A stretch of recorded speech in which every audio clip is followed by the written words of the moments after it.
What's going on, lasagnas? It's DylanLasagna here, and welcome to my Raw reactions for the June 6th, 2016 episode that was held in OKC. OKC.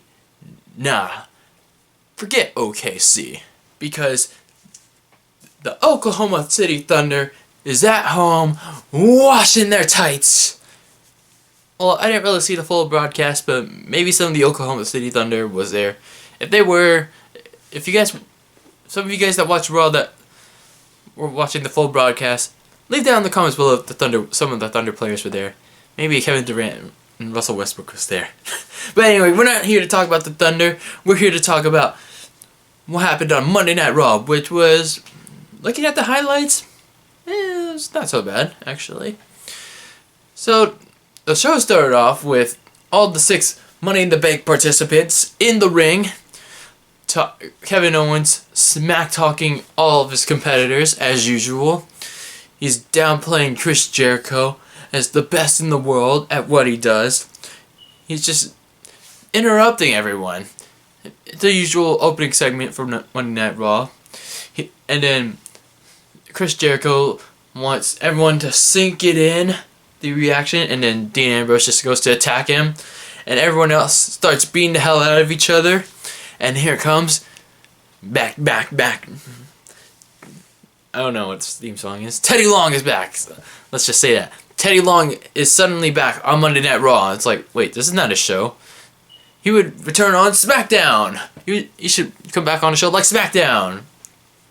So yeah, Teddy Long's back, and he starts rambling on about how we should make this into a tag team match, player. And then let's turn Cesaro versus Alberto Del Rio into an Iron Man match, player. And Dean Ambrose versus Kevin Owens in a ladder match, player. I kind of forgot that's what he exactly said, but yeah, he's saying things about that. And the main reason why he was there, he's like, because he heard SmackDown was going live and he wants to be the general manager of SmackDown. But Stephanie McMahon comes out and says, that's not why you're here, Teddy, and we haven't decided on that yet. And Shane McMahon's not here because he's on vacation. Nice lie, Stephanie. So he asks Teddy to leave, and he just basically goes off dancing. So the opening match of Raw, which I just basically saw highlights of, had Cesaro go up against Chris Jericho. And looking from the highlights, was really an epic match. I really should have saw the full match. And yeah, that was pretty cool. Like, man, I really regret not seeing the full broadcast. Anyway, what I saw from the highlights, it was pretty dope. That match was pretty cool. Chris Jericho about to lock in that walls of Jericho, but then Cesaro hit that Cesaro swing, and it made Chris Jericho tap with the sharpshooter. Cesaro is a wild card in the Money in the Bank ladder match. He's one of my top 3 for my picks in the Money in the Bank ladder match. So yeah, it'll be fun to see who wins that match. The other 2 singles matches involved in the Money in the Bank ladder match had Alberto Del Rio go up against Sami Zayn, in which, well, Alberto Del Rio beat Sami Zayn in what was a very good, well, not really very good, but it was an okay match. I mean, it was kind of bad to see Sami Zayn lose, but hey, I mean, what do you need to do to get Alberto Del Rio back up to get some credibility around here? He needs to establish himself as a threat in the Money in the Bank ladder match. He needs to get built up while not making Sami Zayn look like shit. And then we had Dean Ambrose go up against Kevin Owens for the 100,000th time. And Dean Ambrose beat Kevin Owens for the 100,000th time.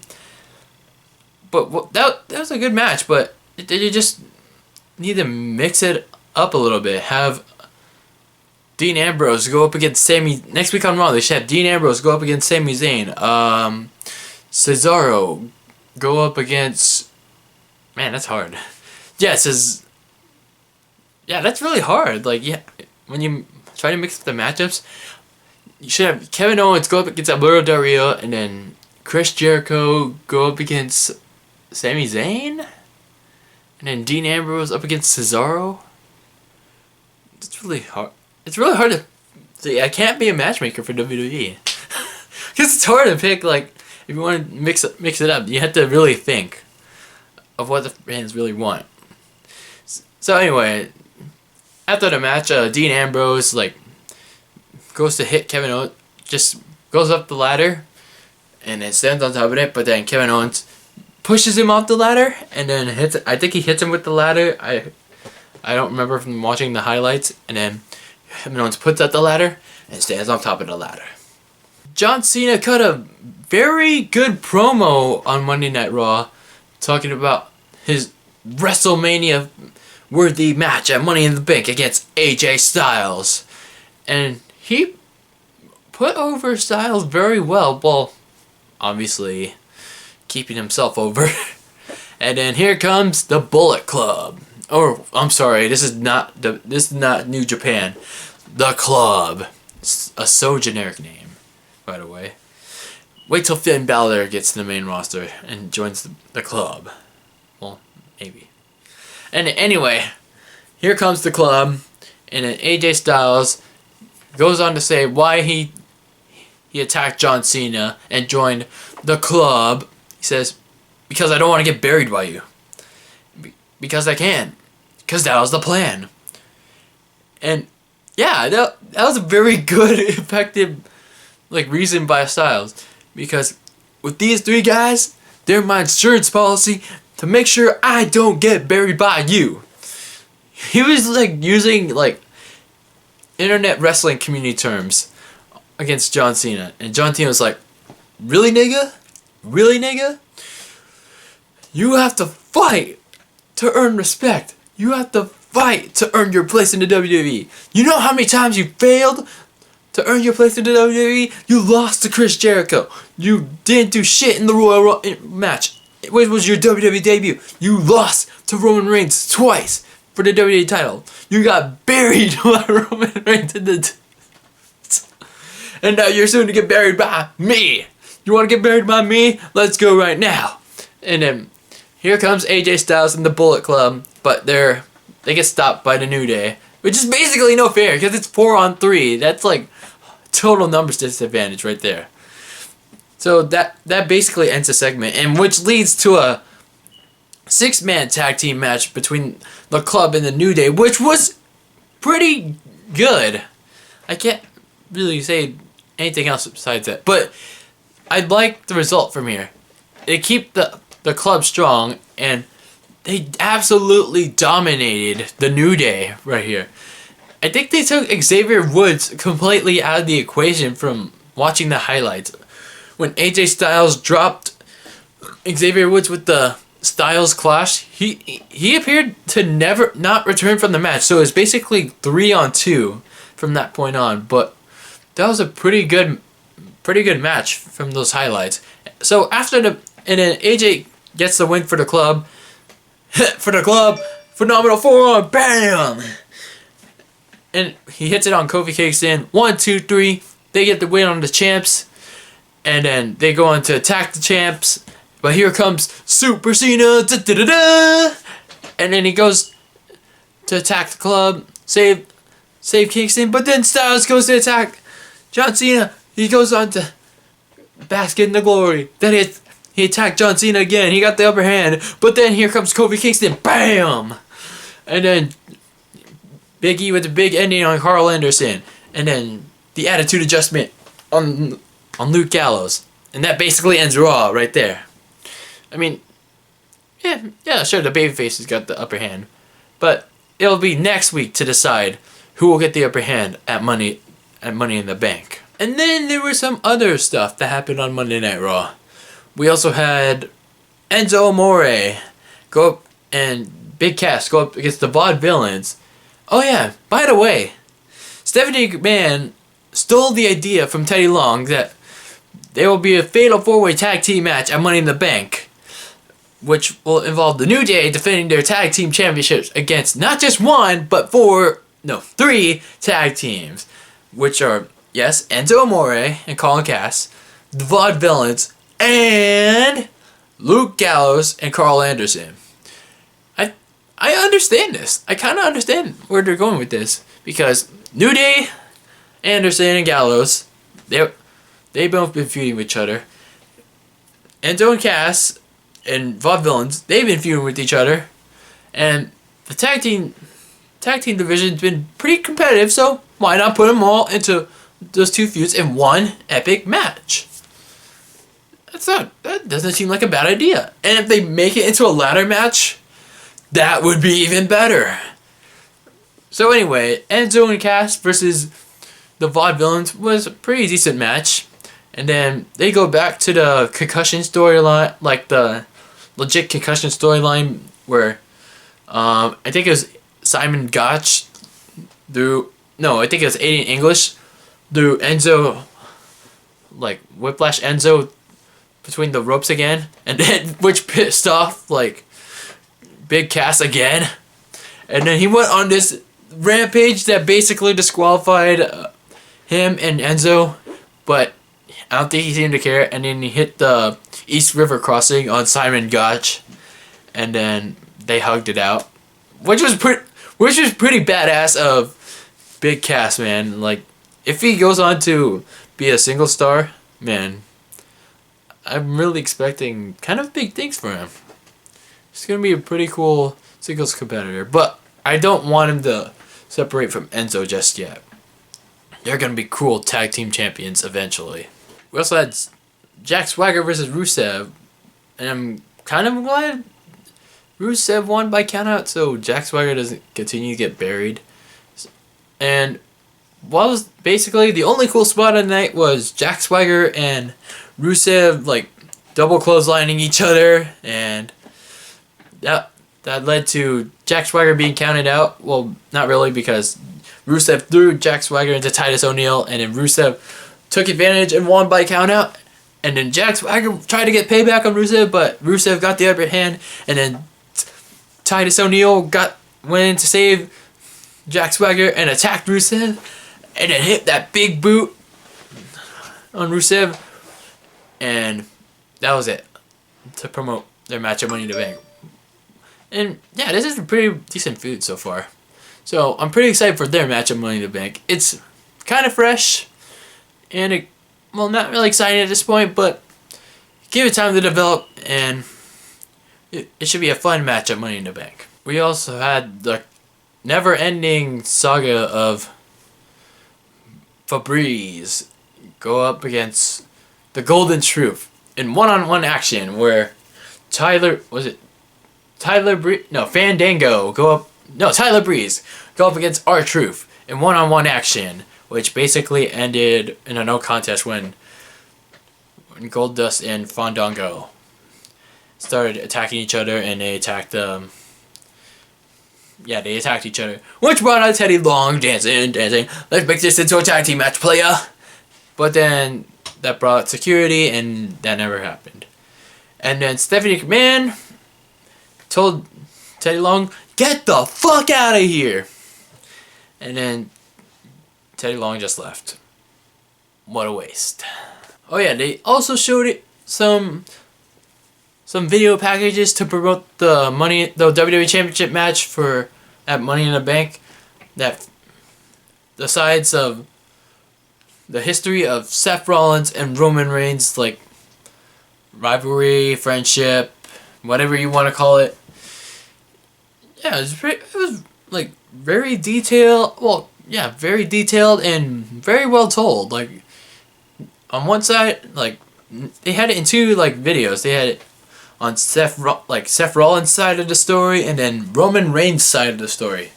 Seth Rollins' side, some of it was taken from his recent like WWE 24 like documentary, which was the video package was still pretty well done. Like I wish they could have given like some like fresh clips, like fresh interviews or something. And then Roman Reigns, like, yeah, even though people still bitch about him, hey, you gotta give the guy some credit, like, for going, like, in deep detail. Like, you gotta give him credit for being, like expressing how he feels about Seth Rollins, like their history and his side, and his version, his eyes, and they're saying right now Dean Ambrose is hosting some sort of his Ambrose Asylum with Seth Rollins and Roman Reigns next week on Raw. Man, that's gonna be interesting with all the members of the Shield in the ring. It's gonna be pretty intense, and I want to see where this leads up. I mean, yeah, all the members of all 3 members of the Shield in the same ring. It's like they should go like 2 minutes of like they're just staring at each other. And the Dean Ambrose is like, well, welcome to the Ambrose Asylum. Yeah, but I can't go into further detail of what will happen at Money in the Bank. We'll just have to wait for my Money in the Bank predictions next Thursday. But overall, well done WWE for making up for that shitty segment last week with these awesome video packages and interviews from Seth Rollins and Roman Reigns. And then there was that shit segment with Charlotte and Dana Brooke and Natalya and Becky Lynch, and they're basically talking about how Dana Brooke is just going to be used by Charlotte as a pawn, and how Charlotte can't be trusted, and blah blah blah. That Dana just attacks Natalya and Becky, and Charlotte and Dana just get the upper hand. That's pretty much it. See, I can't even properly talk about it because it was just so bad. It was just so bad. It's like the women's division, like since WrestleMania, it's so bad. Like, what the hell is WWE doing right now? They're back to their old ways again. Like, they promise a revolution, and then yet they can't like go on with it. Like, they just go back to their shit like ways with their women's division. They're just basically back to like the days with the divas. I don't know. It's like we can't really blame it on the women. We just have to blame it on WWE, like creative. But yeah, overall that was just a terrible segment, which will just obviously just lead to a tag team match at Money in the Bank. Anyway, lasagnas, those are my Raw reactions for this week's episode in OKC, this week's episode was pretty decent. It's pretty decent in terms of continuing to develop the Money in the Bank pay-per-view, which should be a pretty good pay-per-view at this point. It's actually doing, like, this Money in the Bank card should be, like, the best in recent years. Like, you have the Fatal 4-Way Tag Team match, Cena versus Styles, in the first time ever, and then Roman Reigns versus Seth Rollins, and then possibly Rusev versus Titus O'Neil in what could be a good and fun U.S. title match, and then a Money in the Bank ladder match that has endless possibilities of winners. So yeah, this could be this could be a great pay-per-view. Like, but who knows? We still have 1 week. We still have less than 2 weeks left before the pay-per-view, and anything can happen in those 2 weeks' time. And the only reason why I didn't watch Raw, like the full broadcast of Raw, because of the Psycho Series finale provided by McJuggernuggets, and it's like that was like I was like rewatching that over and over again, and like, damn, it's so intense. Like, and the way he went out was like, damn. I give him applause for that. Like, if you were getting an award, like, you should be awarded for pulling that off for 4 years for Jesse Bridgman. Anyway, if you want to get more of my thoughts on that, my Psycho Series finale reactions will be up. It actually should be up, like, at this time, like, right now on my channel. It's actually in the process of, like, processing of uploading on my YouTube channel. Anyway, lasagnas, don't forget to subscribe for more. Leave your comments of your thoughts of Raw this week. Drop a like on this video if you enjoyed my Raw reactions. Follow me on all my social medias. They're always in the description below. And I'll see you guys next time. Bye bye. And always be delicious.